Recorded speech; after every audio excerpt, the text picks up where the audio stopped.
David? What? Which hand do you brush your teeth with? My right hand, of course. Why? Nothing. I usually brush mine with a toothbrush and Listerine toothpaste. Oh, what a funny little man you are.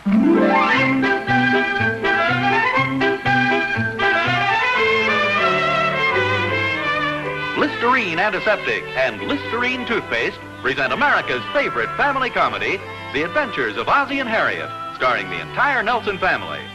Here is Ozzie, who plays the part of Ozzie Nelson, and of course his lovely wife Harriet as Harriet Nelson. The older of the Nelson boys, David, appears as David Nelson, and his younger brother, the irrepressible Ricky, played by Ricky Nelson. The Nelsons' next-door neighbor, Thorny, is played by Don DeFore. What do you mean you're not going, David? What does it sound like I mean? Sounds like you mean you're not going. Okay, then what's your question? What do you mean you're not going, David? I tell you, I'm not going. Okay. And that's final. Okay. That's the way you feel. I'll give you one more chance. That's a lot, but I'm not going. I happen to have other obligations. Big words. I promised to help a couple of friends of mine. What about me? I'm your brother, you know. Don't get maudlin. I suppose you think I don't know what that means. Okay, what does it mean? Just for that, you can look it up yourself. I promised to help a couple of friends of mine. Guy can have a couple of friends in this world, can he? Oh, yeah? If it wasn't for me, you'd be an only child. Hi, Pop. Ricky's getting a little hot under the collar here. We're going to go to the movies this afternoon. Well, that's fine. Yeah, but now David's giving me some song and dance about not being able to go. Oh, what's the matter, Dave? Well, for one thing, I don't have enough money. Well, what happened to your allowance? Did you spend all of it? Not exactly. I loaned it to this guy at school. If you wanted to give it away, you should have told me. I didn't give it away. It was a loan. What'd you do, lend it to some pal of yours? Not especially, Pop. Just one of the guys in the class. Well, gee, that's a shame. Now you don't have any money to go to the movies with, do you? No, sir. Well, I tell you what I'll do. I think I can make a little exception and give you an advance on your allowance. How much do you need? Never mind, Pop. That's okay. No, don't worry about it. You can pay me back. Honest, Pop, I don't want it. What's the matter with you, David? You got rocks in your head? You let David handle his own financial affairs. I sure wouldn't let him handle mine, boy. Well, are you sure you don't want this money, Dave? No, thanks, Pop. Honest. I can't go to the movies anyway. Well, why not? I have to make some drawings for a friend of mine in science class. This guy has more friends. Well, look, Dave, the movies don't start until this afternoon. Why don't you do the drawings this morning? I don't think I can finish in time, Pop. It's an awful lot of work. Gee, this is a shame. Why can't this boy do his own homework? Because this boy happens to be a girl. Not unless you call the captain of last year's football team a girl. Not to his face, I wouldn't. It's awful nice of you to do these things for people, but gee, it's a shame to have you miss out on the movies on account of it. Well, that's okay, Pop. I don't mind. It's going to be a neat picture, too, boy. Well, I better get upstairs and get going on this stuff. Well, if you change your mind, let me know, Dave. Well, thanks, Pop. You know where your mother is, Rick? She's out in the kitchen. Oh, are you sure? Yeah, but the table's all cleaned up and the dishes are in the dishwasher. Oh, gee, that's a shame. Oh, I think I want to see about something anyway. Harriet! I'm in here. Oh, there you are. I've been looking all over for you. Yeah, the dishes are all finished, thank you. Oh, that's too bad. Oh, you needn't look so unhappy about it. There's nothing to it anymore.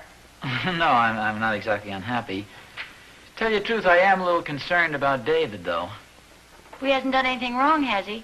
Oh, no, nothing like that. It's just that, well, I think he's being taken advantage of. Oh, I know what you mean. That Ricky can be a fast talker, but David knows how to handle him. No, it isn't Ricky. Oh, who is it then? Well, I know the boys aren't doing it intentionally, but David just doesn't know how to say no to people. What are you talking about? Oh, it's one thing after another. Now, you take this morning, for instance. He has no money because he loaned one of his friends his entire allowance. He can't go to the movies because he promised some other kid he'd do his homework for him. Well, that sounds very nice to me. Personally, I think the whole world could stand a little more friendliness and generosity these days. Well, so do I, and I'm glad David's that kind of a boy. The point I'm trying to make is, that generosity, like everything else, has its limitations. He's got to learn to use a little judgment and common sense. I want him to be generous, too. But I don't want him to be a doormat and have people walk all over him. Oh, dear, I hardly think it's that serious. Besides, maybe he likes doing things for his friends like this. You know, everybody likes to be well-liked. Mom, Yes, dear? you know where my Elsker jacket is? Yes, it's right here on the chair. Oh, yeah, thanks. You going out? Just for a couple of minutes. I'll be right back. I say, Dave, Yes, sir? could I have a little talk with you, son? Oh, sure, Pop. Go ahead, I'll walk you to the door. I don't quite how to begin this, Dave. Have I done something wrong? Oh, no. At least not to anybody but yourself. It's just what we were talking about before. See, it's a wonderful thing to do nice things for people, but you can overdo that the same as anything else. Yeah, I know what you mean, Pop. See, lots of times people ask you to do things for them and you may not want to. In fact, you may feel it's an imposition, but yet you just don't know how to say no. Yeah, but sometimes it's pretty difficult. Well, sure it is, but you've just got to do it, son, or else people will be taking over your whole life for you. Now, you take this afternoon, for instance. I know you want to go to the movies, and yet you've got to stay home because you've promised to do this other boy's homework for him. Well, what could I do, Pop? He asked me, and he's a friend of mine. Well, you just could have said very politely, I'm sorry, but I have other plans. You could have been very courteous, but still be firm. See, you've just got to learn to say no. I guess you're right, Pop. You try and remember that next time, will you, son? It's nice to be considerate of other people, but you've got to think of yourself, too. Here, Pop, why don't you take this apple? Well, no, I have an apple here. Well, mine's so much bigger than yours.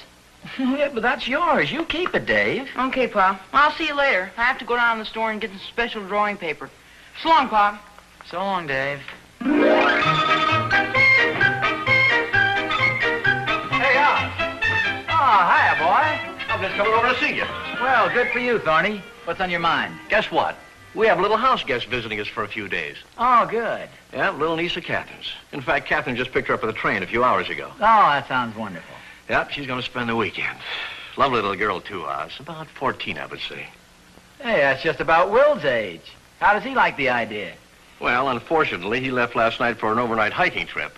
Seems he had it planned for several weeks. Oh, that's a shame. Yeah, the whole thing was a sort of a surprise. I didn't realize she was Will's age.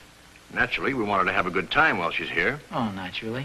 So when she received the invitation to the party last night, well, we were pretty disappointed. Party? Yeah, it seems Clara Randolph is giving a party for her daughter, and she called Catherine to invite little Shirley. Oh, That's the little girl's name. Well, that sounds wonderful. Yeah, except that she can't go alone, being a complete stranger here and all. They sort of figured Will was going to take her. Oh, yeah. It's too bad. So you can see the spot we're in. She's a very nice little girl, Oz. Very well-mannered. Oh, yeah, I'm sure she is. I sort of thought you might have a suggestion. It'd be awfully nice if she could go to the party.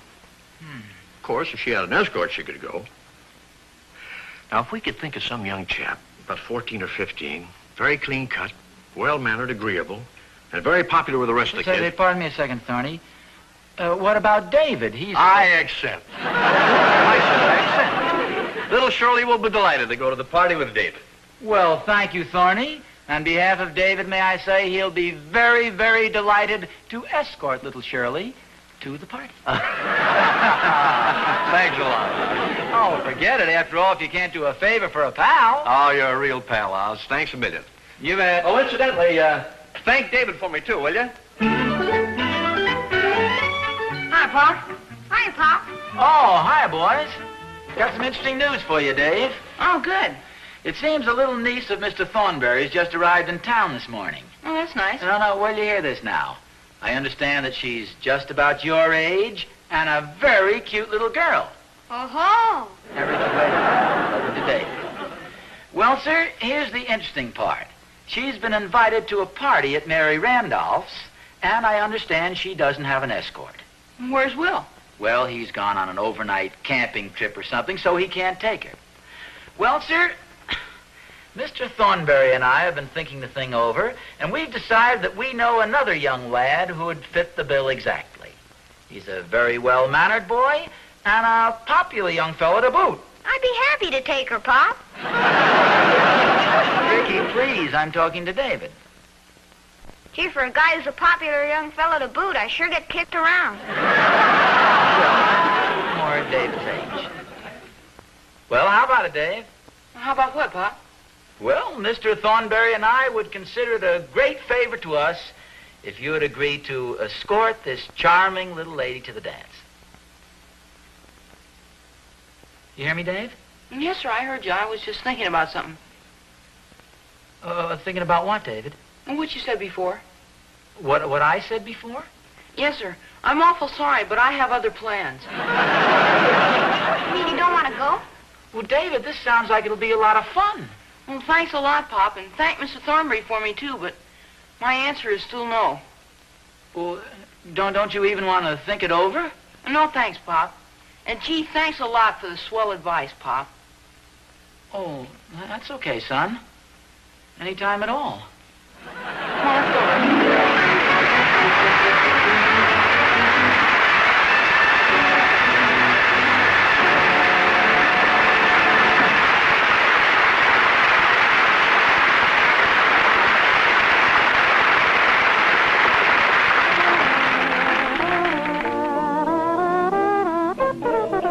In business, he's pleasant to have around.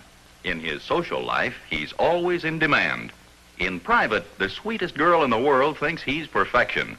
Yes, he's a nice guy to be near because he's smart. He doesn't take chances on offending. He makes Listerine antiseptic a habit. Night and morning, and before every date, Listerine is his extra careful precaution. Independent research has proven that Listerine antiseptic not only stops halitosis instantly and keeps it stopped usually for hours on end, but averaged 4 times better than the leading chlorophyll products against which it was tested. Halitosis is a real everyday problem. By far its most common cause is fermentation of proteins that are present in everybody's mouth all the time. The trouble is you could have halitosis and never know it, and even your best friend won't tell you. Why take chances when there's such a pleasant, extra careful precaution? Listerine, the most widely used oral antiseptic in the world. He said that she said that he had halitosis. She said that he said it's true of some girls too. He said that she said the answer was simple. Here's what she said to do. Try Listerine, buy Listerine. Keep breath fresh and clean with Listerine. Try Listerine, buy Listerine. Keep breath fresh and clean with Listerine. Hiya, David, old pal, old buddy. What's on your mind, little man? Not a thing, old pal, not a thing. You sure are palsy-walsy all of a sudden. I've been doing a little thinking. I doubt it. No, I mean it. I'm a pretty lucky guy to have a swell fellow like you for a brother. Yeah, life has been good to you. Best brother a brother ever had for a brother. Never mind. What do you mean, pal? Come on, I know you're after something. How do you like that?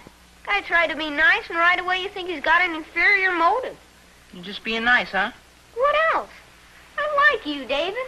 Thanks, I think you're cute, too. Sure, I'm glad you aren't a girl. Well, I'm kind of happy about that myself. Sure would be awful having a big sister. Wearing your old clothes is bad enough. You don't mind having a big brother, though, do you? No, sir, boy. Especially a real smart guy like you. You think I'm a pretty smart guy, huh? Yes, sir. Do you think I'll ever be as smart as you, David? I doubt it. Yeah, I thought you were going to the movies. Yeah, I was. You better get going, then. I think I'll stay home with you. What's the matter? Did you spend all your money? No, I got all my money right here. Well, why aren't you going, then? I like you, David. I like you, too. You know what I always say? I always say good old David is the salt of the earth, boy. Is that really what you always say? And then I always say good old David is the smartest guy in town. No kidding? And then I always say You're a pretty gabby little guy, aren't you? And then I always say when it comes to fixing things, boy, that David is terrific. Fixing what sort of things? Oh, little things. Like a flat tire on my bike. Will you fix it for me? Ricky, my boy, I've got news for you. Come on, David. If you don't fix it, I can't go to the movies. Big news. Oh, come on. Good old days, Fix-It Shop Finance Company and Escort Service has gone out of business.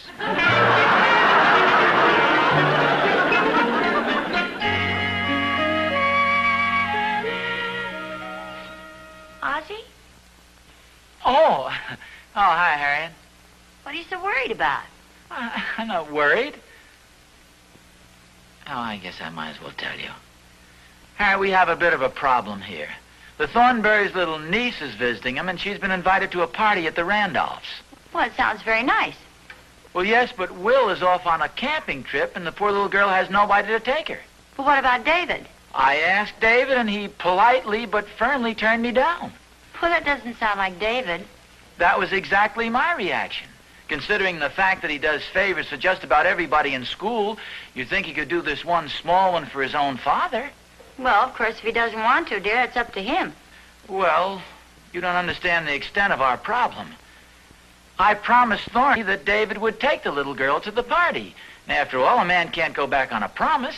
You promised, Thorny? Well, yes, he's my best friend. I don't think that was too much of a favor for him to ask me. Well, he wasn't asking you to take her, dear. Don't you think you should have spoken to David first? Well, yes, I realize that now, but I had no idea David would take my advice so seriously. What advice is that? You remember the discussion we had this morning? See, David is so darn good-natured, and he does favors for just about everybody, so they take advantage of him. Yes, I know. Well, now, Harriet, my case is entirely different. After all, I'm the boy's father, you know. Well, I didn't say anything.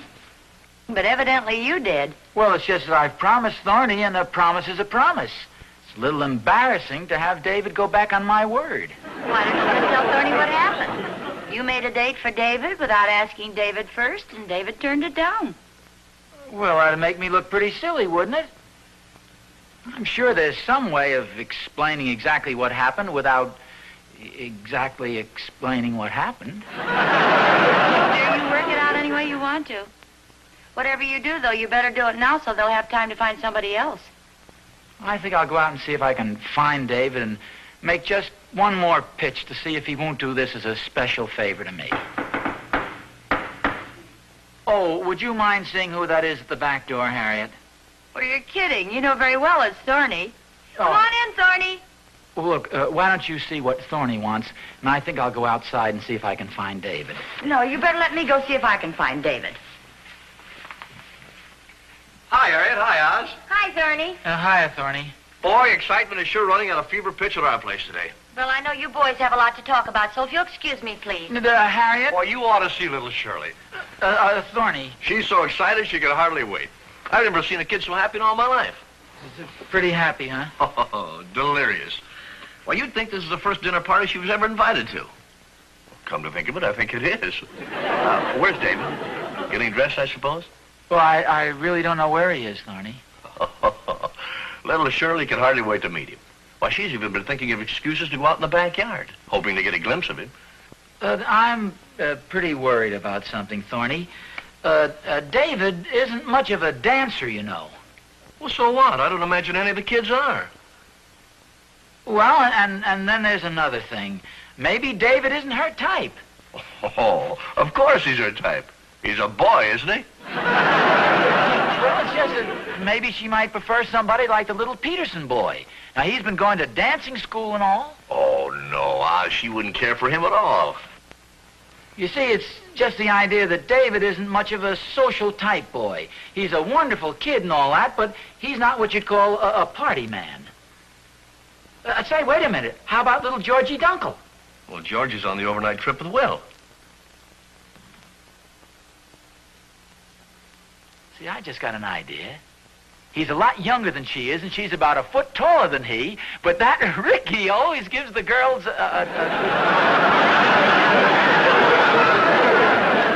suggestion. Oh, quit worrying, Oz. Believe me, David and Shirley are going to get along together just fine. Well, I've got to be running along now. She's very anxious to model a new dress for Uncle Thorny. She even bought a new dress for the affair? Oh, certainly. This is the biggest thing in her young life. Just tell Prince Charming that the pumpkin coach will arrive for him at 6 o'clock sharp. Well, I'll see you later, Oz.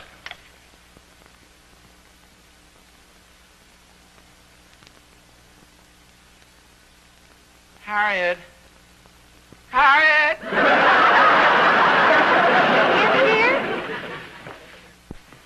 Oh, Harry, this is terrible.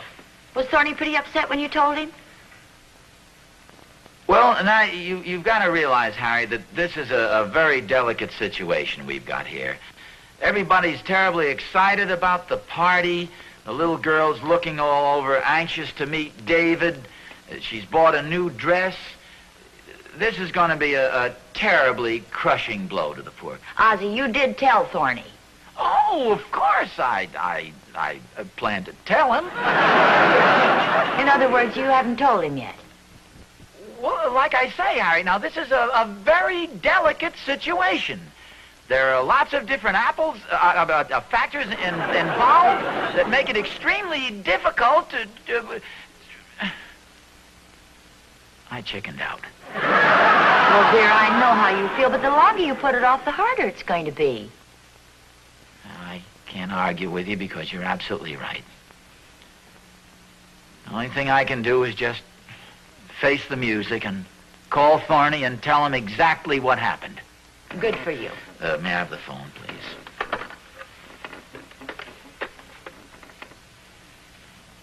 I don't suppose... No, I wouldn't.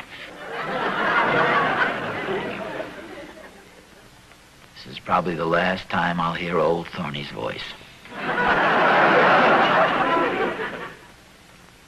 See, maybe if I just saw David and spoke to him once more and pleaded with him and explained to him what a wonderful thing it would be to do this favor for his kindly neighbor, Mr. Thornberry, and his dear old dad. Say, maybe I could bribe, not bribe, I mean, maybe I could offer the boy a couple of dollars. Well, look, dear, he won't be back until dinner time. It'll be too late by then. Yeah, I guess you're right.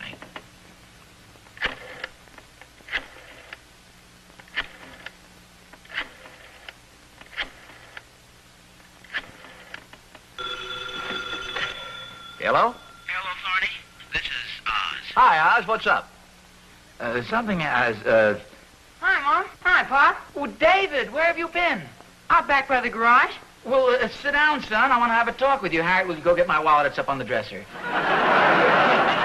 up, Oz. I can't hear Well, what you're Dave, saying. remember this morning when I had that little talk with you and I explained that sometimes generosity and doing nice things for people can be overdone? Yes, sir.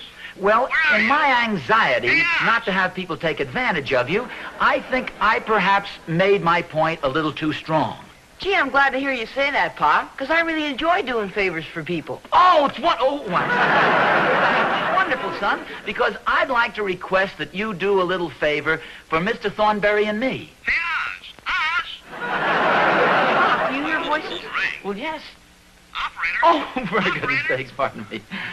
Yes, Thorny, here I am. Well, you had me worried, Oz. What happened? Well, it's nothing important, Thorny. What'd you call up about? Well, I just wanted to say hello. Well, goodbye, Thorny. Was that Mr. Thornberry, Pop? Yes, it was, David. Does he still want me to take his niece to the party? Well, yes, he does. Because I'd be happy to take her. Oh, that's wonderful, David. I'm sure Mr. Thornberry appreciates it, and I do, too. Well, heck, I'm glad to do it, Pop. Well, that's a fine attitude to take, son. What time am I supposed to pick Shirley up? Mr. Thornberry's going to stop by here about 6 o'clock. David, how did you know her name was Shirley? How did I know her name? Well, she was over in the Thornberry's backyard. Well, yes, but how did you know her name? Oh, that. Well, I was in our backyard, you see, and I saw this girl over in the Thornberry's backyard, and then I remembered that Will Thornberry had a pair of my old tennis shoes in his garage. So you went over to the Thornberry's backyard. Yes, sir. That's where their garage is. Also where Shirley was. Oh, and I suppose you and Shirley talked for a few minutes? Well, kind of.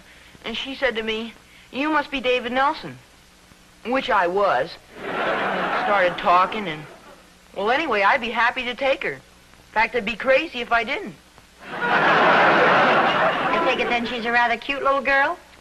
I'll say she is. I think I'm beginning to understand this change of heart and neighborly spirit. I sure am glad I was out by the garage fixing Ricky's tire. Otherwise, I might not have seen her. Well, I'm glad it worked out well. I wanted to tell you about it myself. I didn't want Ricky coming in here blabbing it to you. Yeah, we understand. David, hadn't you better start getting ready now? Okay, I'll be right back. Oh, David, where are you going? You've got to get dressed. Oh, I will. First, I better let Ricky out of the garage.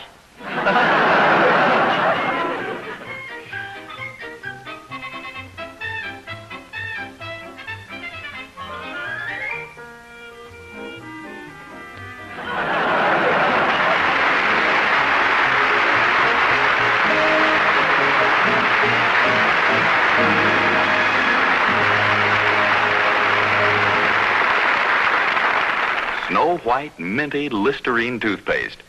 You never tasted such a clean, fresh, wide-awake flavor in your life. And no other leading dentifrice, no chlorophyll product, can do more for you than Listerine toothpaste. Because Listerine toothpaste gives you Listerine's special ingredient, luster foam. Can help your toothbrush cut down tooth decay as much as 60%. Keep your mouth clean and fresh for hours. And look at the money you save. This thrift pack gives you not one, but two big 45-cent tubes for only 59 cents. That's right, 90 cents worth of Listerine toothpaste for only 59 cents. Boy, if only you could save this much on everything you buy.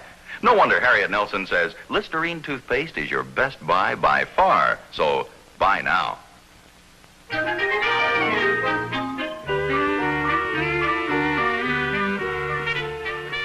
All the sneaky tricks to play on your own brother. What's the matter, dear? It's that Ricky, Mom. We gotta do something about him. He's getting to be a real wise guy. In what way? I had a pretty good time at the party last night. I was feeling fine today. So Ricky asked me if he could borrow some money to go to the show. And you let him have the money? Yeah. And then he was worried about who would do his homework if he went to the show. Oh, so you did his homework. Yeah. Then he wanted to borrow my bike to get to the show. And you let him take the bike? Yeah. All the sneaky tricks. Borrows my bike, takes my money. Well, dear, you told him he could take the bike and the money. Yeah, but I didn't tell him he could take Shirley, too.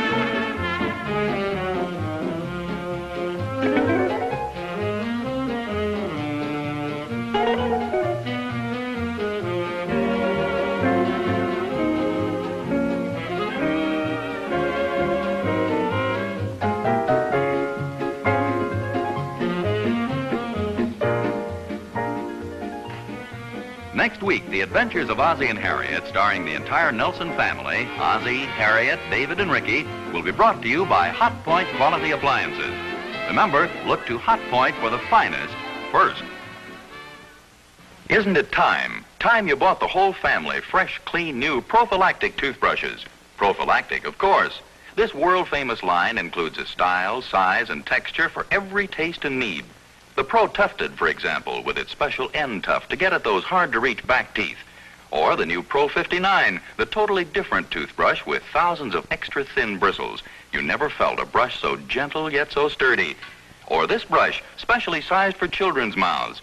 Look for the prophylactic toothbrush display at any drug counter. Ladies and gentlemen, this could be your automobile. As you can see, somebody gambled and lost.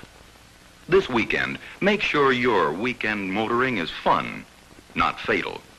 Be very careful in heavy traffic the next time you are tempted to take a chance. Play it safe.